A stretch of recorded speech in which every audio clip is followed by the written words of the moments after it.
Promuovere tra i giovani la cultura del volontariato ed informarli sulle attività promosse nella nostra realtà sociale dall'Associazione Alzheimer. Questo è lo scopo del progetto Gita in Associazione, promosso dalla stessa associazione in collaborazione con il Liceo Classico Empedocle di Agrigento. Questa è un'attività che abbiamo voluto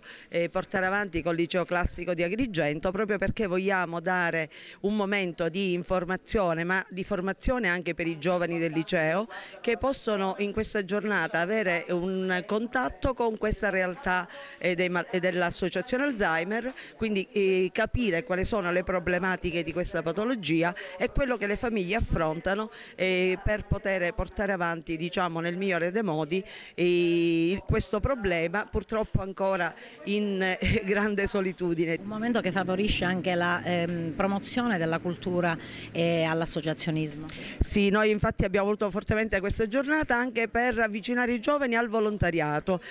far capire come facendo volontariato non si dà ma si riceve, e questo mi pare che sia un messaggio molto importante, proprio perché vogliamo coinvolgere le nuove leve. L'associazione, devo dire che è fortunata, la nostra associazione, perché ha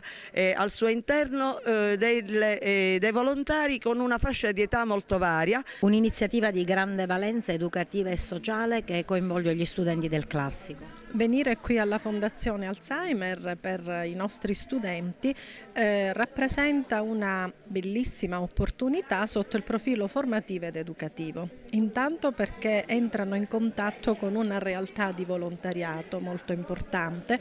che nella nostra città indubbiamente sopperisce anche ad una mancanza di servizi e strutture che di fatto dovrebbero essere previsti per dare sostegno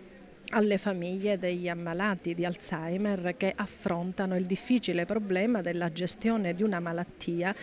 tanto diffusa quanto forse poco conosciuta. D'altro canto consente loro anche di prendere coscienza della necessità di adoperarsi affinché all'interno di una società che possa essere a misura d'uomo e al servizio dell'uomo possano essere previste indubbiamente delle strutture e dei servizi che dovrebbero avere una rilevanza, una valenza istituzionale per consentire di poter affrontare il problema di una malattia come questa in una maniera adeguata.